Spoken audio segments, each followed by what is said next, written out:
Waalaikumsalam. Assalamualaikum.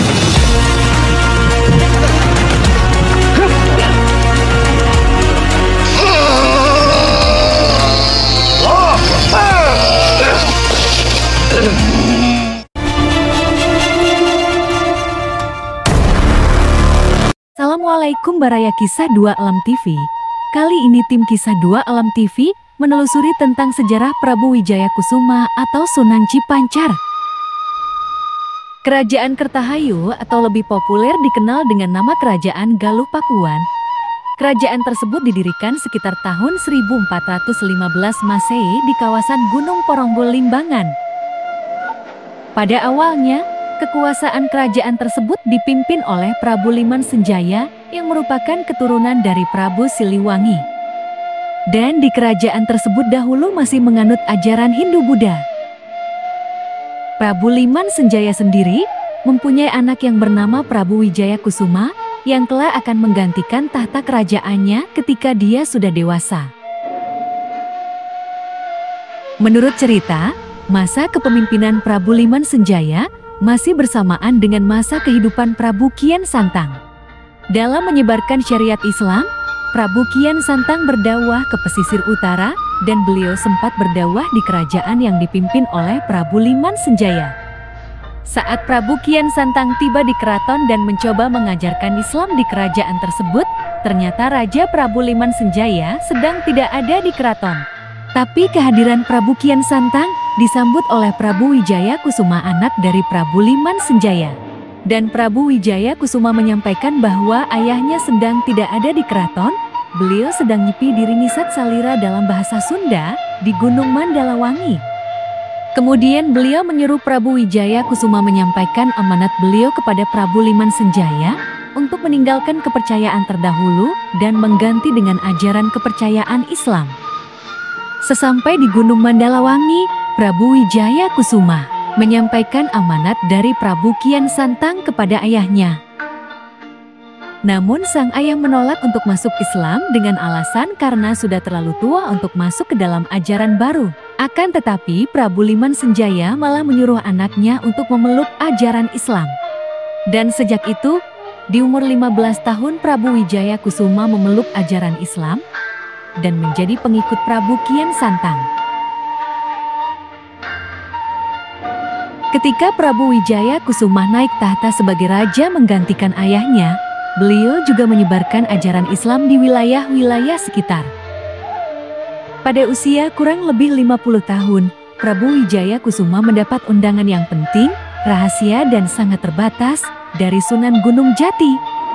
Saat melakukan perjalanan ke wilayah Cirebon, perjalanan Prabu Wijaya Kusuma sedikit terhambat, sehingga beliau terlambat ketika sampai di Kesultanan Cirebon. Prabu Wijaya Kusuma sempat tertahan oleh prajurit di area keraton Kesultanan Cirebon dan sedikit menimbulkan kegaduhan. Kegaduhan itu terdengar oleh Sunan Gunung Jati, sehingga membuat beliau keluar saat sedang menjamu tokoh-tokoh ulama yang mendapat undangan beliau. Ketika Prabu Wijaya Kusuma berhadapan dengan Sunan Gunung Jati, Prabu Wijaya Kusuma kemudian mengeluarkan sebuah pusaka keris kepada Sunan Gunung Jati, dan keris tersebut ternyata terdapat lafaz Al-Quran yang bertuliskan Laikraha Fid Din, yang artinya tidak ada paksaan dalam beragama. Prabu Wijaya Kusuma menyebutkan bahwa pusaka tersebut adalah pemberian dari Prabu Kian Santang. Setelah perjumpaan tersebut, Sunan Gunung Jati kemudian memberi gelar Sunan Cipancar kepada Prabu Wijaya Kusuma karena atas jasa-jasa beliau yang sudah menyebarkan ajaran Islam, dan menyuruh mengganti nama daerah Galuh Pakuan menjadi Limbangan yang artinya seimbang atau sejajar dengan daerah kerajaan Islam yang berada di daerah tersebut. Selain berhasil dalam dakwahnya, Sunan Cipancar juga telah mampu memimpin kerajaannya dengan sangat baik. Kehebatan serta kemuliaan yang beliau miliki itu menjadikan Sunan Cipancar begitu dihormati dan dicintai masyarakat. Sunan Cipancar sendiri lahir sekitar tahun 1510 Masehi dan diperkirakan umur beliau sampai 100 tahun lebih.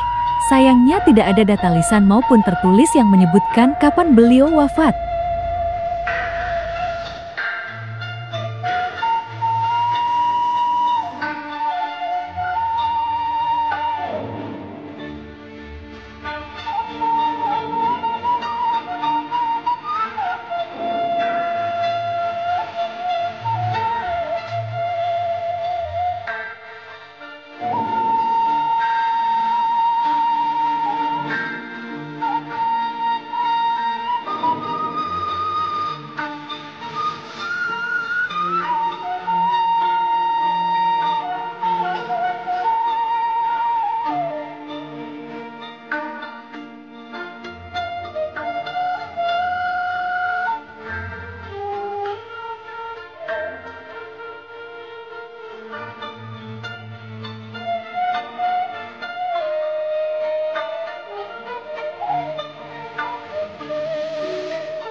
Demikianlah sedikit kisah sejarah tentang Prabu Wijaya Kusuma atau Sunan Cipancar yang tim Kisah 2 Alam TV telusuri. Jangan lupa dukung terus channel Kisah 2 Alam TV dengan like, share, dan komen. Wassalamualaikum warahmatullahi wabarakatuh.